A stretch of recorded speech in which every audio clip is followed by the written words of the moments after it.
Towards the end of 2016, National Weather Service offices across all 50 states and U.S. territories began implementing major hardware and software upgrades to the system that produces the NOAA Weather Radio broadcasts local to each office. In early October of 2016, I had the opportunity to interview 2 acclaimed technicians at my local National Weather Service office in Blacksburg, Virginia, Robert Stonefield and Drew Bouvette. In addition, I was able to obtain a first-hand look at the old soon-to-be-defunct CRS computer at RNK's office. This also gave me an inside look into the telecommunications infrastructure that serves as the backbone to how the National Weather Service operates. In this video, you, the viewer, will have an exclusive and in-depth view of the National Weather Service in Blacksburg's NOAA Weather Radio computers. This includes the old console replacement system and the new broadcast message handler. Enjoy.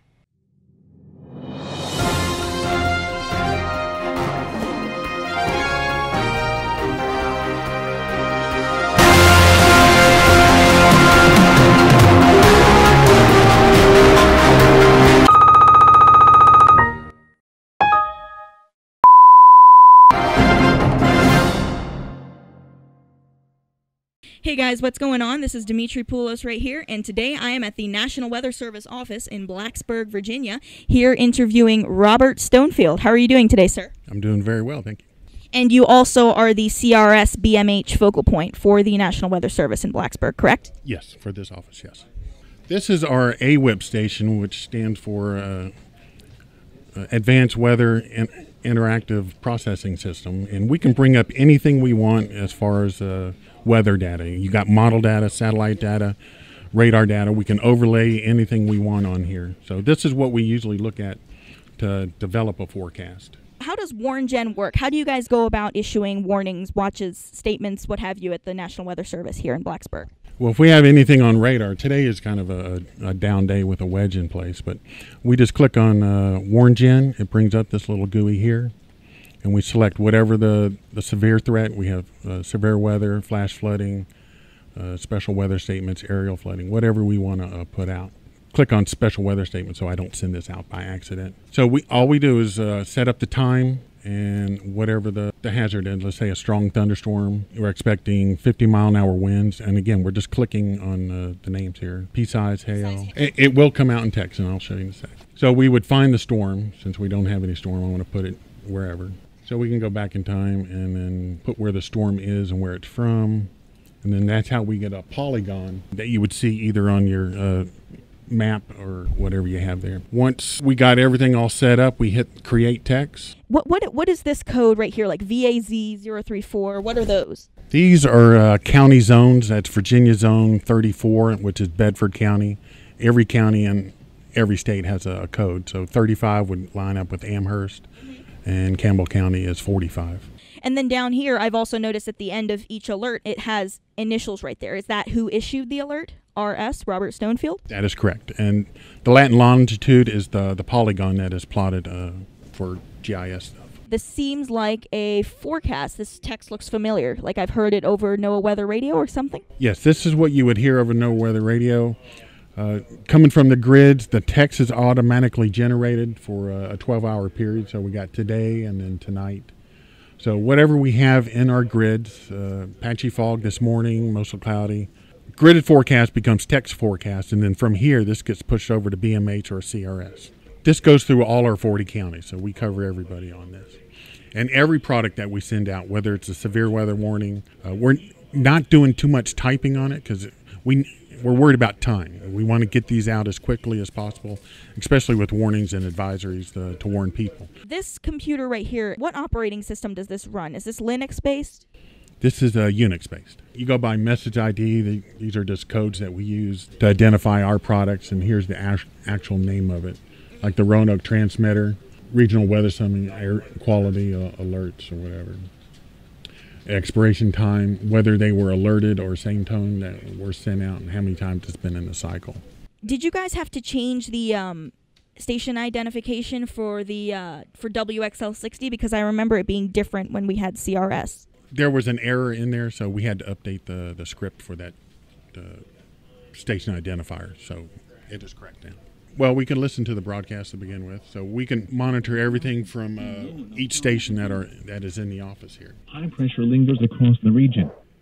Clouds will diminish Thursday, only to increase again Friday as Major Hurricane Matthew, now moving northward through the Bahamas, moves northward near the Florida, Georgia, and eventually South Carolina coasts. Yeah, there are differences of opinion. This uses neo-speech, which is a lot more sounds and syllables through a database that is used, so definitely a better. And the name of this one is, they call him Paul. The BMH system has been, it is a very stable system. The only thing we've had to go in is change some of the dictionary words and the way that's pronounced, especially since each region, not just in our area, but across the United States, has their different lingo and stuff. So we have to go in and change dictionary. Appomattox. I see. I see how you guys can edit these different pronunciations. Were some of them given and in the standard release, or did you guys have to go and make all of these corrections yourselves? Most of them were handled very well. See if Appomattox comes in. So this is the way Paul initially announced Appomattox. Appomattox. So we had to correct that for this. Appomattox. Oh, I see. So you have to kind of phonetically type it out. We spell it out. And then you all corrected the W for West as well? That was a national problem that should have been corrected in the national database. We have our local database, which is Paul R&K, and the Paul Nat is the national database that gets updated and sends out updates every so often. So. All right, so I am here with Robert and Drew, and we are at the CRS. The CRS is, of course, the original system that produced the automated text-to-speech NOAA Weather Radio broadcast. And right here, we have a computer that says Backup Live. So can you tell me a little bit how CRS works?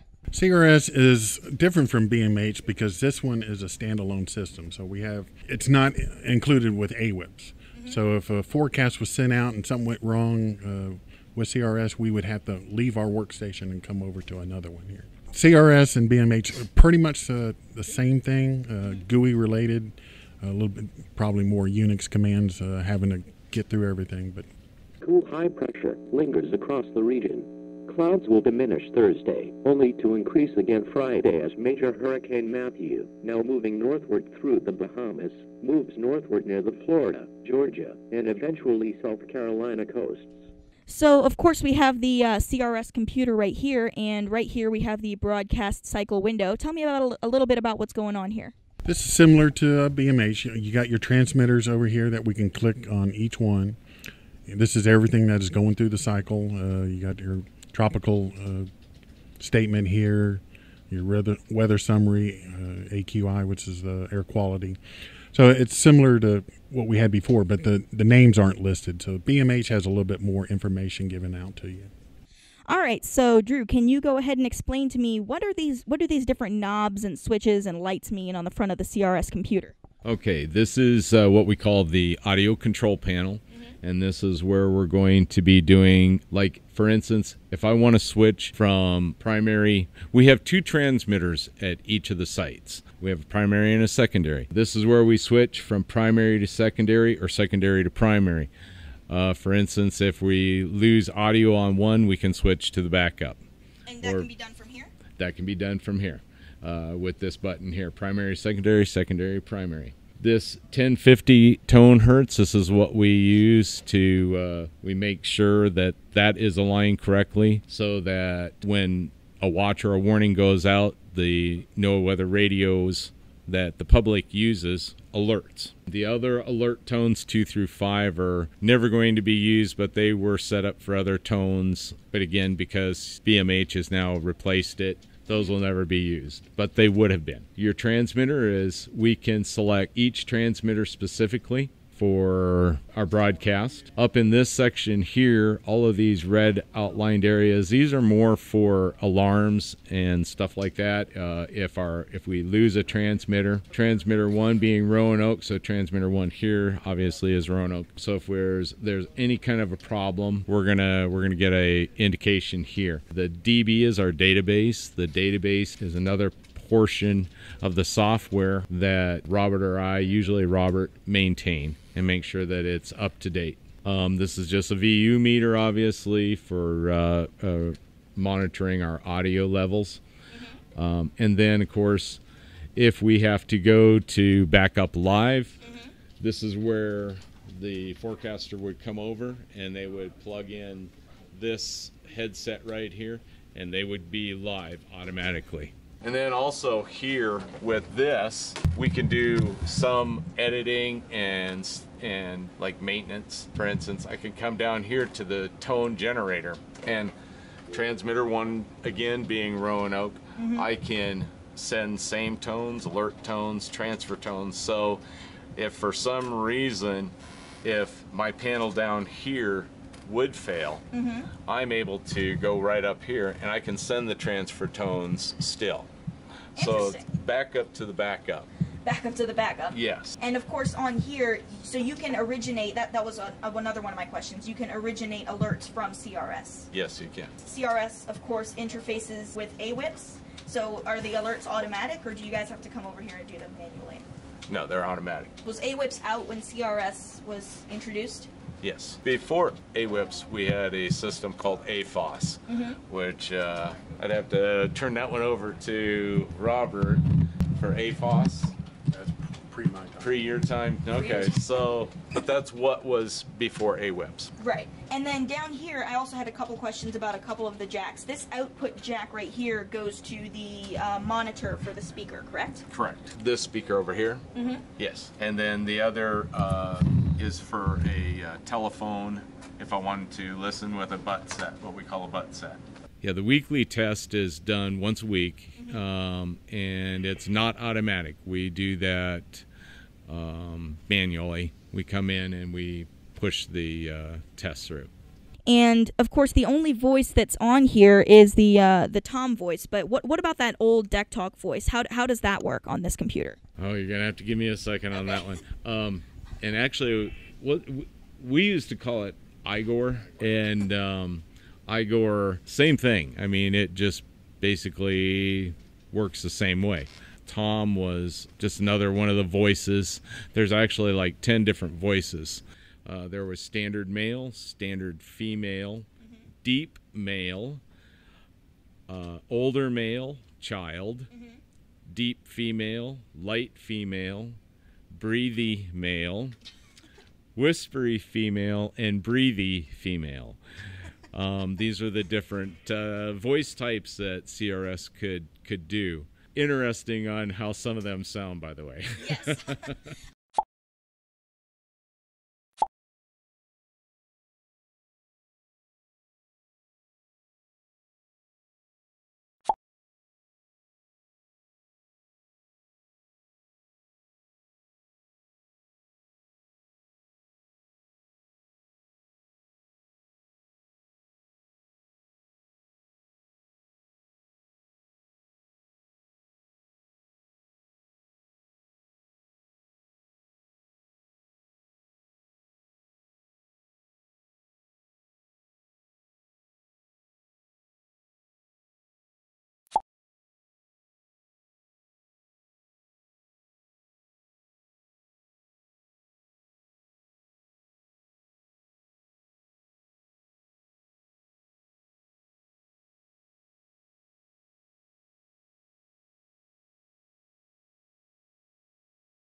This is the Wersame panels.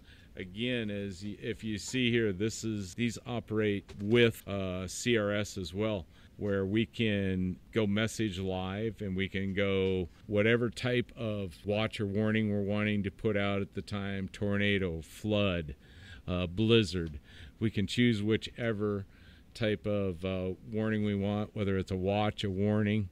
And then these are the coverage areas, as Robert was talking about earlier, the 40 different counties that we forecast for, and then we can store and send that product. This is another way to send a product. This works in conjunction with CRS, but it's also a standalone type system as well. And then, of course, these speakers up here, what do these speakers monitor right here? Those are monitoring the return. Actually, if we want to hear the product from South Boston transmitter, for instance, we can listen to it, and we know that the transmitter is transmitting that way. And Then this computer right here, what is this computer for? That computer is just a backup to the again to the 0MP, what we call zero main processor. This is 5 main processor, and it is just a backup to the main. All right, so here I am here with Robert, and we're going to be looking at the Roam system. So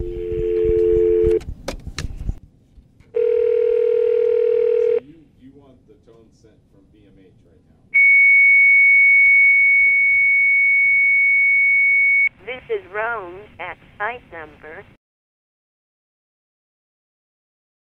Status is alarm number 2 inactive. Alarm number 4 inactive. Enter password. Enter command number. So I'm going to listen to broadcast coming out of our office to the transmitter. And 3. And cloudy. Charlottesville was 64 degrees under cloudy skies. And in Richmond, it was 66 degrees and partly sunny. In West Virginia, Lewisburg had a temperature of 60 degrees under cloudy skies. In North Carolina, Greensboro was 64 and cloudy. And in Tennessee, Bristol was 68 degrees and sunny. Enter command number. So this is going to be coming out of the transmitter. Okay. Command 4. High pressure lingers across the region. Clouds will diminish Thursday. Increase again Friday as Major Hurricane Matthew, now moving northward through the Bahamas, moves northward near the Florida, Georgia, and eventually South Carolina coasts. Rain chances will increase across the region, especially the mountains Friday into Saturday, before the hurricane moves east further away from the coast. Enter command number. Command 5. Good day. So Good day. she's very polite. Yeah. So this is a one way we troubleshoot. Is our broadcast getting out of here into the transmitter? If it is, okay, that's fine.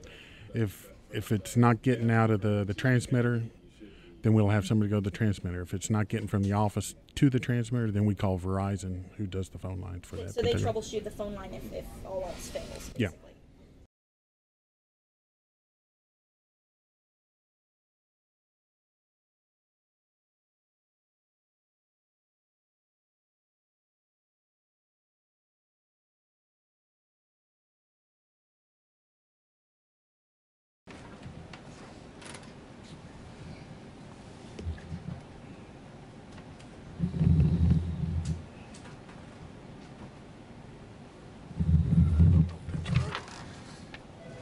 Terry, pick that up again. Hello? Is this Terry? Hold on, let me park you here for a second. Poor Terry. He's parking. Hey Terry, this is Robert. I'm gonna give her a run. We're still trying to figure this out.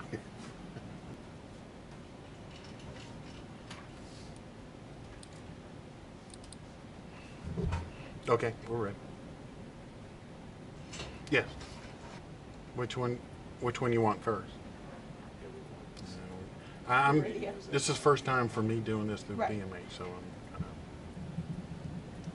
we have a same tone alert transfer. Yeah. All right. Let's see if this works.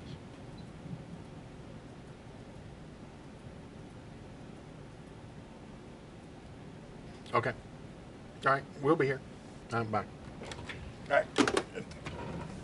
That's It's a work in progress. It's a work in progress, yeah. Was that the first time you had done that? Yes. Interesting. So that was me. That's very interesting. And so it just sends that audio to the transmitter. Of course, it does not go over the airwaves to the public. Yes, he has the transmitter turned off right now. It's still broadcasting, but it's not going to broadcast anything new. Oh, okay. Oh, well, that makes sense. That's really cool and very easy that you guys can just pull up a workstation on your computer right here and just do it from here. I find that very convenient. And his name's Terry, and he's up there at the site right now. Yes. That is correct. That's cool.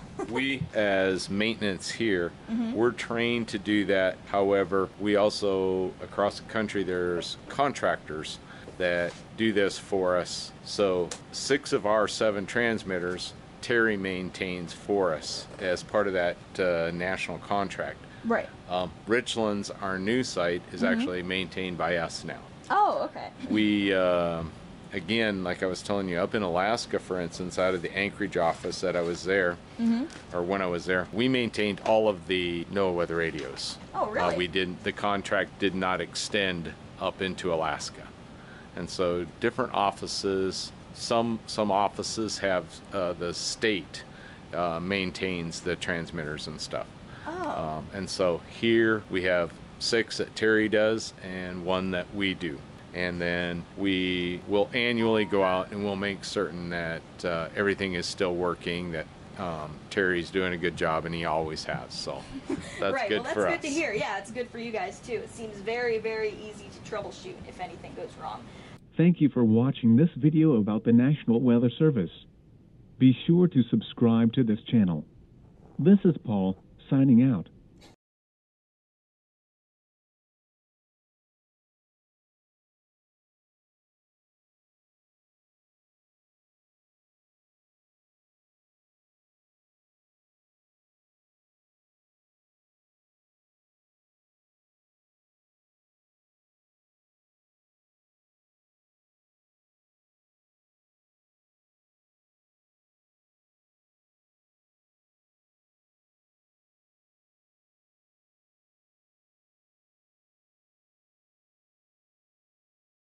So it's settled.